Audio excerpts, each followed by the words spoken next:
So what do you do, like with the kids who don't want to clean the bathroom, with the salespeople who maybe don't want to learn, or with the buyers who maybe don't want to learn? What are some of the things that you can do in your role as a teacher to either inspire them to learn or try to like get them to see things differently? Yeah, yeah. I've always fallen back on that commonly used definition of insanity. Doing the same thing to get a different result is insanity, right? Yeah. And so, and I've seen it. Walking up and down the hallways of my school and looking into classrooms and seeing the kids looking like this.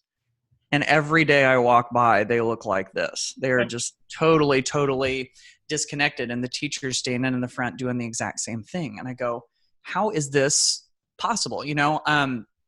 I heard somebody say once that if things aren't going the way that you want, and I think this applies in sales if you're not getting the results that you want, definitely goes in education if your students aren't learning in the way that they want. They say, there are things you can control and there are things you can't control. What you can't control are the students. And, in schools, a lot of times we like to think that we can punish kids into things or we can coerce them into things. Mm-hmm. But the reality is that, they may comply until you're gone. But are we actually changing their hearts? And so the real only thing that I think that I can do to affect that is to change myself. I only have control of myself. And so that's where I'm going to try to do the proverbial lead the horse to water, and make it want to drink instead of trying to dunk its face into the water. That's kind of illegal in schools too, by the way, I believe. So, I'm pretty sure it's illegal in corporate as well. Pretty much illegal. Yeah, exactly. But yeah, that's the thing that I've always tried to do is how can I see things from the student's perspective, or in this case, how can I see things from the buyer's perspective and see what is it that they need, what's going to engage them, what's going to catch their eye. And we try different things. And I kind of feel like in the classroom, when we do this, it's almost like we're taking on the role of a scientist. Mm-hmm. A scientist creates a hypothesis and does tests. And then they look at the results. And if the results were successful, they figure out why it was so they can use that strategy again.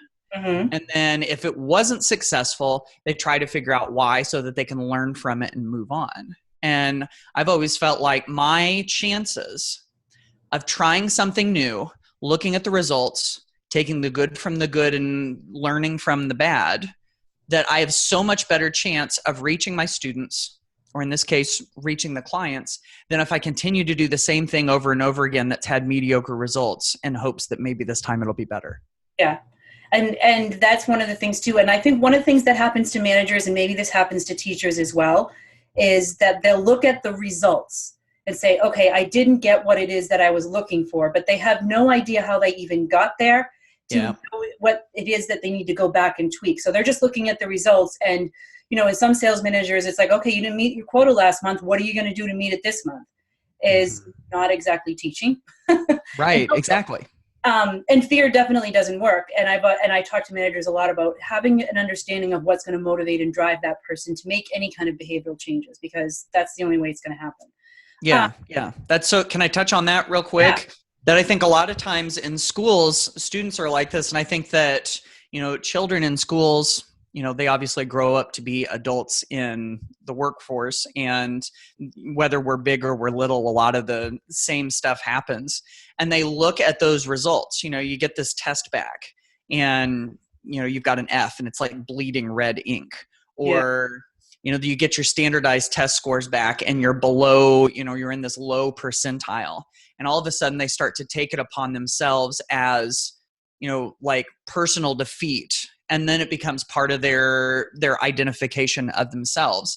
And focusing on those results, just like you said, don't get them anywhere.